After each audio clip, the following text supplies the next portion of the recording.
ಇನ್ನು ರೇಣುಕಾ ಹತ್ಯೆಯ ಇಂಚಿಂಚು ರಹಸ್ಯ ಏನದು ರಿಮ್ಯಾಂಡ್ ಕಾಪಿಯಲ್ಲಿ ಇರತಕ್ಕಂತ ಅಂಶಗಳೇನು ಇದು ನಾವು ಹೇಳ್ತಿರೋದಲ್ಲ ಪೊಲೀಸರು ಕೋರ್ಟ್ಗೆ ಸಲ್ಲಿಸಿರುವಂತಹ ಮಾಹಿತಿ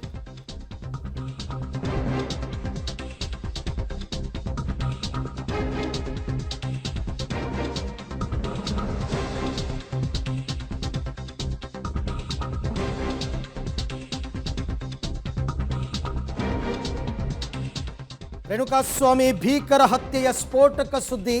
ಪಬ್ಲಿಕ್ ಟಿವಿಯಲ್ಲಿ ಎಲ್ಲೂ ಇಲ್ಲದಂತಹ ಮಾಹಿತಿಗಳನ್ನ ಕೊಡ್ತೀವಿ ರೇಣುಕಾ ಹತ್ಯೆಯ ಇಂಚಿಂಚು ಮಾಹಿತಿ ಯಾರ್ಯಾರು ಏನೇನು ಹೇಳಿಕೆಯನ್ನ ಕೊಟ್ಟಿದ್ದಾರೆ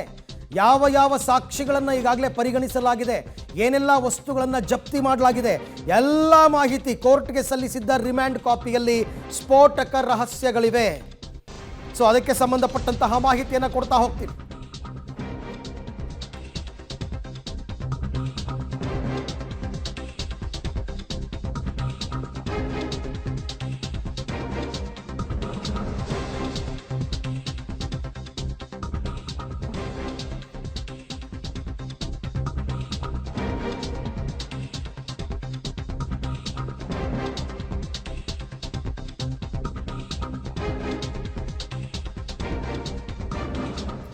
ದರ್ಶನ್ ಅಂಡ್ ಗ್ಯಾಂಗ್ ಏನೆಲ್ಲ ಪ್ಲಾನ್ ಮಾಡಿತ್ತು ಇವ್ರು ಹೆಂಗೆ ತಗ್ಲಾಕೊಂಡ್ರು ಕೊನೆಗೆ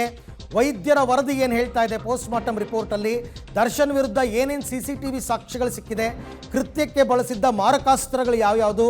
ಎಲ್ಲ ಮಾಹಿತಿಗಳು ಲಭ್ಯವಾಗ್ಬಿಟ್ಟಿದೆ ಪಬ್ಲಿಕ್ ಟಿವಿಯ ಎಕ್ಸ್ಕ್ಲೂಸಿವ್ ಸುದ್ದಿ ಒಂದೊಂದೇ ಮಾಹಿತಿಯನ್ನು ಕೊಡ್ತಾ ಹೋಗ್ತೀವಿ ಇದ್ರ ಜೊತೆಗೆ ಆರೋಪಿಗಳ ಸ್ವ ಇಚ್ಛಾ ಹೇಳಿಕೆ ದರ್ಶನ್ ಏನು ಹೇಳಿದ್ದಾರೆ ಪ್ರದೂಷ್ ಏನು ಹೇಳಿದ್ದಾರೆ ಎಲ್ಲವೂ ಕೂಡ ಡೀಟೇಲ್ ಆಗಿ ತಪ್ಪೊಪ್ಪಿಕೊಂಡಿದ್ದಾರೆ ಪ್ರತಿಯೊಂದು ಮಾಹಿತಿಯನ್ನು ಕೂಡ ಕೊಡ್ತಾ ಹೋಗ್ತೀವಿ ಇದನ್ನು ಕೋರ್ಟ್ಗೆ ಪೊಲೀಸರು ಸಲ್ಲಿಸಿರುವಂತಹ ರಿಮ್ಯಾಂಡ್ ಕಾಪಿ ಅಂತ ಕರೀತಾರೆ ಅಂದರೆ ಇದುವರೆಗೆ 9 ದಿನಗಳಿಂದ ತನಿಖೆಯ ಪ್ರಗತಿ ಏನಾಗಿದೆ ಪ್ರೋಗ್ರೆಸ್ ಏನಾಗಿದೆ ಇದನ್ನು ಕೋರ್ಟ್ನ ಗಮನಕ್ಕೆ ತರಬೇಕಾಗುತ್ತೆ ಆ ಗಮನಕ್ಕೆ ತರುವಂತಹ ಮಾಹಿತಿ ಇದೆಯಲ್ಲ ಅದನ್ನೇ ರಿಮ್ಯಾಂಡ್ ಕಾಪಿ ಅಂತ ನೀವು ನೋಡ್ತಾ ಇದ್ದೀರಲ್ಲ ಇದೇ ರಿಮ್ಯಾಂಡ್ ಕಾಪಿ ಹಲವಾರು ಅಂಶಗಳನ್ನು ಉಲ್ಲೇಖ ಮಾಡಿರ್ತಾರೆ ಈ ರಿಮ್ಯಾಂಡ್ ಕಾಪಿನಲ್ಲಿ ಆರೋಪಿಗಳ ಸ್ಟೇಟ್ಮೆಂಟನ್ನು ಮೆನ್ಷನ್ ಮಾಡಿರ್ತಾರೆ ಪ್ರತಿಯೊಂದು ವಿಚಾರ ಕೋರ್ಟ್ಗೆ ಸಲ್ಲಿಸಿರುವಂತಹ ರಿಮ್ಯಾಂಡ್ ಕಾಪಿಯಲ್ಲಿ ಈ ಎಲ್ಲ ಸತ್ಯಾಂಶಗಳು ಇದು ನಾವು ಹೇಳ್ತಿರೋದಲ್ಲ ಇದು ಪೊಲೀಸರೇ ಕೋರ್ಟ್ಗೆ ತಿಳಿಸಿರ್ತಕ್ಕಂಥ ಮಾಹಿತಿ ಪೊಲೀಸರೇ ಖುದ್ದು ಕೋರ್ಟ್ಗೆ ತಿಳಿಸಿರ್ತಕ್ಕಂಥ ಮಾಹಿತಿ ಪ್ರಕರಣದ ತನಿಖೆ ಎಷ್ಟು ಸಾಧಿಸಿದ್ದೇವೆ ಅಭಿವೃದ್ಧಿ ಅಂದರೆ ಈ ಪ್ರೋಗ್ರೆಸ್ ಏನಾಗಿದೆ ಯಾರ್ಯಾರ ಪಾತ್ರ ಏನಿದೆ ಇದನ್ನು ಚಾರ್ಜ್ ಶೀಟ್ ಅಂತ ಕರೆಯಲ್ಲ ಚಾರ್ಜ್ ಶೀಟ್ ಬೇರೆ ಈ ಕ್ಷಣಕ್ಕೆ 9 ದಿನಗಳಿಂದ ಏನೆಲ್ಲ ಮಾಡಿದ್ದೀವಿ ನಾವು ಅಂತ ಹೇಳಬೇಕಲ್ಲ